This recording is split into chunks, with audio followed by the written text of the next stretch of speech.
going on, beautiful people? We are back again with another Mental Max Out podcast. And it's your boy, Akeem Robinson. And I'm telling you, every time I'm on here, I get so excited because I know it's another way to think differently. It's another way to move forward. And I'm so excited because we're sharing in the journey together. But before we even get into all that, sitting across from me, it's Amy G. What do you got for them? What is up, MMO fam? We are back with another episode, and today we're diving into a series called Love Comes in Different Forms. Last time we talked about showing up as a form of love. Today we want to get down and talk about attention is a form of love. And the reason why I want to talk about attention as a form of love, because I got this from a yoga class that I took, and it really made me think about what we give our attention to. That's what grows, and that is where energy goes. And I was just thinking about, man, what am I giving my attention to? What do I want to flourish? What are some things that I have been giving my attention to? And I've realized that the main things that I try to give my attention to are the things that I truly value. Come on, come on. And oh my gosh, and you said something so powerful. You said, what we give our attention to, it grows. And in that analogy, I was thinking of a little plant, and I was thinking about how when you use a word as powerful as attention, and we're pouring our water, we're fueling that thing of like, what are we trying to grow our attention to? And I love the fact that we're talking about attention is another form of love, because again, we do so many things out there that we don't even know that we love it. We don't even know that we're pouring our attention to it. And something that started off as a little old tiny plant is now a huge tree. That could be doubt, that could be fear, that can be success. But something in our hearts and in our minds, we've been pouring it and pouring it. And now we're looking at this and we're like, I don't know if I really wanted that. I didn't know I was fueling that way. And that's what I was thinking about when you were saying that, Amy. And that's so powerful, man. Because one of the things I thought about too is attention and love. It's a messy thing. You know what I mean? Like, you ever sat there and you look at all these shows and you're like, oh man, that's so good. Like, love, it's so simple. It's so straightforward. The main character comes in and they like, I like you. And the other character's like, well, I like you too.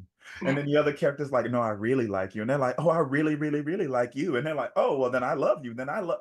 And it's like, oh, well, then it must be that simple. And we fooled ourselves in thinking it's that simple. Right. And I just think that we think that love is so simple. Like, it's going to be simple. I'm just going to give my attention to this and that's it. That's just how it works. But no, as I realized, it takes work. And when you give your attention and love to someone or something, it's you're mindful, you're listening, you're watching, you're responding, and you're truly fueling it with that love. And it's so funny because when I was younger, I would watch these Disney movies, and I'm sure every girl could relate that we think, oh, you know what, Prince Charming is going to come and, it's going to be perfect. It's going to be amazing. And marriage is one huge thing we're all striving towards. Once I'm married, it's going to be amazing. It's going to be great. And I'm not married, but I have friends that it's like, okay, yes, it's awesome, but that's a fleeting moment. And once you're in the marriage, it takes work. For everybody out there listening right now, and y'all kind of chuckled, and y'all like, man, marriage, I'm talking about this relationship. I'm talking about this friendship. I'm talking about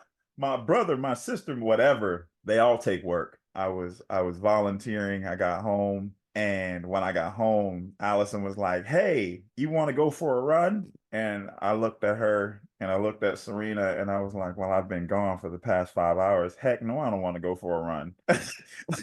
Heck no, these old man knees don't want to be running out nowhere. But I was like, yeah, of course. Yeah, let's go. Because in that moment, I wasn't doing it because I was like, oh, this is what she needs to be happy. No, I was doing it because I was like, this is how I want to show my love for this unit. This is how I want to show my love for this family. This is how I want to spend my time, because I really could have been sitting there like, no, I'm kind of tired. I've really been out the house the past 5 hours. Y'all two can go. But I would have missed that moment. So good. And you could have also gone and not been present, and you would have just done it for Allison and still not been giving your full attention. Yes. So And that's the thing. There's so many things out there that your attention is like a light switch. Like you have to be the one to dictate how you turn it on and how long you keep it on. Because I think when people think about attention, they think about it like flickering. Like, oh yeah, I'll go on a run. But if I would have went on the run with her and the whole time I'd be like, my knees hurt. It's hot out here. When we gonna go back? I would have ruined the moment because I was flicking my attention. And I think sometimes we think of that. You know what I mean? Like we don't turn it on and keep it on that long. We just say, "Oh, here it is," and then we turn it off. No, it's Right. how much time. So good. And I just instantly thought of one of my friends I hang out with. And whenever I hang out with her, she's just so intentional and present. I never see her grab her phone, and she's just fully, I could tell that I'm being fully heard. She's not competing to say another word. She's not making it about herself. Cora, I'm going to give you a shout out because I'm talking about you. Thank you all the time for literally always showing up and being present in those conversations. And it goes noticed, and it challenges me to be like, oh, how am I showing up? How am I giving my attention? I don't want to be flickering on and off the light because I'm trying to get a word out or I'm trying to be heard. No, I'm trying to keep that attention and make it known that I'm fully present. Yes, because at the end of the day, our attention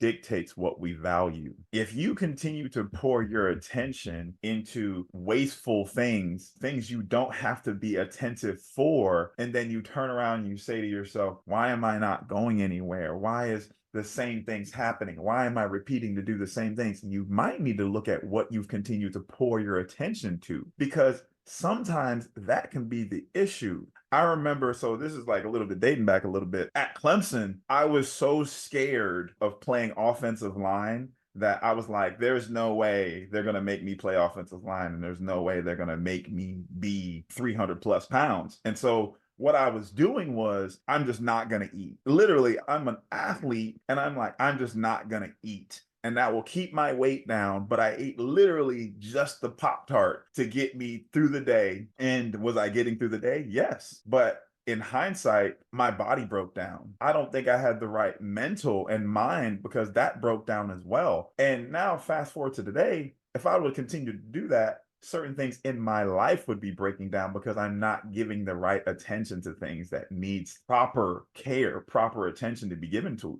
Our attention is always on. We always are giving attention to something. And now I challenge you guys, what are you giving your attention to that helps fuel you? Or what type of attention are you giving to the things that you're putting in your mind? Like, what types of videos are you watching? What types of people you're around? What type of exercises are you doing? Are you exercising? And it's like giving that attention to things that fuel you and help you grow, like that plant, or take it and watch a TV show series for literally all day. And then you're like, oh, I've just been so busy, but really you were giving your attention to the wrong things and you felt more tired. And one of the things I like to stress to you listening out there is, if something's not going the way you want it to go, if something continues to happen and it's literally making you feel like you're hitting a wall, pay attention to how you've contributed to that environment. Pay attention to how you've contributed to those conversations, because sometimes that can be the director of why you continue to run into that wall, why you continue to see no growth, why that plant analogy has not sprouted the way you wanted it to sprout, because what we have poured into it are things that are not making it grow. Where we have planted it is keeping it stuck. That is so good, because once you said that, I literally thought about paying attention to how you show up. Sometimes we're like, oh, it's the environment and it's just not the right place for me. Like, I think back at New Mexico State, and I thought I was going to be the star of the show, and I thought I was going to be star player. And after the injuries, I still had that in my head. Oh, I'm still going to be the star player. So I keep thinking I'm hitting this wall and it's not working for me. So I had to redirect my attention and my focus to a new, point of view. Oh, I'm going to be the best teammate. And I go back to that story because it's so easy to, sometimes you're forced to be in an environment because the bigger goal or the bigger picture, but how can you change your attention so that you are thriving in that environment and not continuously hindering yourself? Oh my goodness. And earlier you said your attention is always on. That's so beautiful too, because it is truly always on, because you're dictating how you want to fuel it. You're dictating how you want it to go. I've always looked at people out there with certain friends, and you know them friends I'm talking about. Y'all friends, but Mm-hmm. you don't know if you that kind of a friend, but they think you friends. You know what I mean? And they think they can say whatever they want to you, and they think they can talk to you any kind of way, and like they're laughing and so funny, or they're calling you all these kind of things, and you're just like, that was cool a couple years ago, but I don't like that. But Mm-hmm. guess what? We're not doing. We're not correcting that. We're not giving our attention to how we should be treated now. We're not giving our attention to how we should be treated in this situation. So guess what we're letting that do? We're letting that continue to affect us instead of saying, hey, I know that was cool because you knew me at this stage of my life, or we were doing this at this stage, but yeah, don't do that. Because now, guess what? You're pouring into yourself differently. And you just gave a great example of the power you have, the power your attention has to change and give that back to yourself. So I just loved how you said that, because we have the power at any moment to dictate how our attention is going to either help us or bring us back. And it's truly powerful because our baby, Serena is tiny, can't even speak. But what we try to do is we try to speak truth into her. We try to speak who she is becoming before other people tell her who she is, before things break her down and she then worries about, is she this person? Or she tries to look for validation in other people. And that's as a baby. Now think about us out there. How many times are we waiting for people to pour into us so we can feel fulfilled? How many times are we waiting for someone to do something for us to feel like, oh, that felt so good? But you can actually do that. Your attention is very powerful. And when we talk about love and attention, and it shows up in these many different ways, you have to be the one that's willing to kind of sift through it a little bit, sift through your environment a little bit, sift through how you've been talking to yourself, who you've been talking with, what you've been surrounding yourself with, and then say, okay, I can now start to see why my attention has shifted. I can now start to see something that I was passionate about. I see now why it probably started to change. And that can now maybe start to put you in the right direction. Giving your attention to people you love and cherish. I just want to reiterate that, because sometimes we're around people and we're used to them. It could be our family members, it could be our coworkers, it could be your best friend, your husband, your wife, but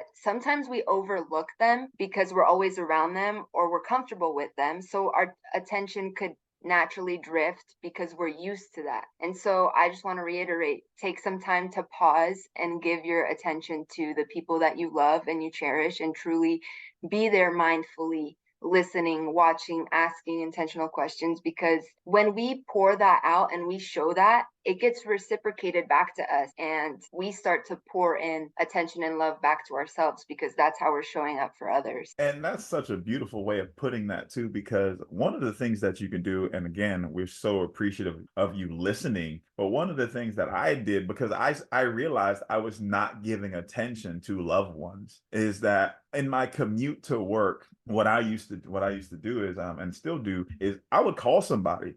I would call a friend that's been super impactful in my life. And if they picked up or not, I would just say, hey, I'm thinking about you. I'm only sending good vibes your way. I love you. Be safe. Because I want to pour my attention into something that's making me feel good, or something that helped me along the way. Because I think, again, to your point, Amy, we take those things for granted. We take that they're going to be here forever. We take that Mm-hmm. they were my best friend, so they'll still be my best friend. They know I care. My boyfriend, my girlfriend, my significant other, my husband, my wife, whatever. They know I love them, so I don't need to kind of reiterate that to them. No, even if you think it's the smallest of things, sometimes it's so good to just pour that attention in, because it's just a quick reminder. It's something that you're just like, hey, I was thinking about you. Hey, thank you so much for being who you are. Thank you so much for being in my life. And that's it sometimes. But you Mm-hmm. gave your attention to something that's fueling you and potentially someone else. It's that reminder, guys, right now. Call your mom, tell her you love her. Call your dad, tell him you love him.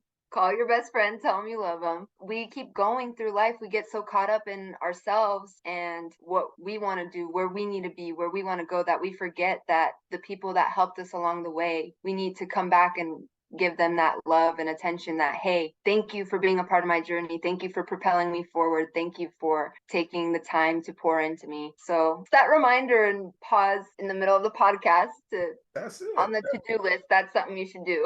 And it's quick. It's so quick too, because here's one of the things that I'm working on that I think we love and we pour our attention into. We give our attention to being busy. I remember, like, including me, sometimes every time you talk to a friend, they give you probably three responses. You like, how you doing, man? I've been busy. I've just been busy. You're like, oh, okay, cool, cool, cool. Or then you're like, man, how you been doing? Same old, same old. I hate that line, by the way.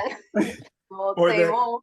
yeah, same old, same old. And, or they give you some other generic one like, man, I'm just living, man. I'm just, and you're just like, what? And it's like something that we love giving our attention to, just being busy. And then sometimes, if you really sit here and think about it, you have 10 minutes to give that person a quick call. You have 10 minutes to think about somebody who's been really impactful in your life and just send them a quick text message and say, hey, you are so amazing to me at this stage in my life. Hey, thank you for being in my life. I love you. I appreciate you. I value you. That's it. Because I'm telling you, those are the things your plant is looking for to grow. It's not how much money can I make. I know it's good. I know that money feels good. And trust me, I know them promotions and that drive is good. And I'm not telling you to diminish those. But sometimes the fuel that you're looking for is just pouring into yourself of like gratitude, a little bit of Mhm. grace, a little bit of just understanding, and a little bit of just, hey, I've been thinking about you and I just want to let you know that. Hey, I value you as a person. I just want to let you know that. Hey, you're amazing. I just want to let you know that. And I'm telling you, you'll be surprised at the growth that your attention starts to grow into now. Yeah, the best things in life are free, and it's true. Our relationships, who we pour into, because at the end of the day, people, this is how we fuel each other. We pour into one another and we recognize we're not alone in this and we're giving our attention to one another to keep us going. And so, Nah, yes, no question. I want to hit y'all with a little bit of word right quick. And it says in Matthew 6:34, so don't worry about tomorrow, for tomorrow will take care of itself. And I think there's so many times where we can be busy, where we're trying to hit all of our check boxes on the to-do list, where we're just trying to go from one thing to the next. But there's sometimes where we're just not guaranteed all these days that we think we have. We're just not guaranteed all these extra moments that we think we have. So sometimes just stopping and being thankful for the moment, being thankful in the moment, and giving your attention to you, giving your attention to something that can really help you will really end up fueling you, because tomorrow's coming. Whether we want it or not, we pray that we're here, but tomorrow's coming. amen. And Proverbs 22:17-18 says, pay attention and listen to the sayings of the wise. Apply your heart to what I teach, for it is pleasing when you keep them in your heart and have all of them ready on your lips. So pay attention to the things that fuel you, the words that lift you up, the love, light, and truth that you hear and feel, because have them all ready and stored in your heart so that you can use that love and light to help someone else along the way. Because at the end of the day, going back to the best thing in life are free and people and pouring into one another. And so being that love and light and truth for someone who needs it. And we want to challenge you out there. Amy said this so beautifully. She said, have those things prepared, of things that fuel you and build you up. And so, what we want to challenge you with is this week, think about those things that are breaking you down, that you don't feel good when you talk about it. You're hanging around that person and they're not making you feel good. You're hearing that same thing, or you're telling yourself that same thing, and it's breaking you down. Throw those things away. You heard me. Yeah. Yep. Throw them away. Throw those things away like a trash day. Put that in the trash. And Mm, when you put it in the trash and you put it on the curb and they come and pick it up, you don't even think about it anymore. You don't say, it's I gone. wonder where they put my last week's trash. No, you don't even think about it anymore. Your Mm, attention is just like that. Your attention is just like that. And if you continue to put in your mental house things that are giving you clutter and things that are yeah. not fulfilling you and only tearing you down, throw them away. Now, I understand there's some things you cannot do, some relationships you cannot do. So, if that's the case, throw in now a different way of talking to each other. Throw in Mm, now a different way of appreciating each other, how you speak to each other. Because now you can throw away the bad language. Now you can throw away the bad usage of words. Now you can throw away the negative atmosphere. That's what you can do. So do that for this week. And your focus, the best way to come back to it, that you can keep that focus in, and this challenge is what I like to think about sometimes that helps me, is leaving things better than you found them. So whether that's in your relationship, whether that's around the house, your car. Like, how could I leave this space better than I found it? That's the best way with your attention. How could I leave this person better than they came? And that's the challenge for you guys. So thank you so much for tuning in for another episode. We're just so grateful to have you. We hope that you were filled up in some sort of way. And at the end of the day, we don't want you to think like us. We just want you to think differently.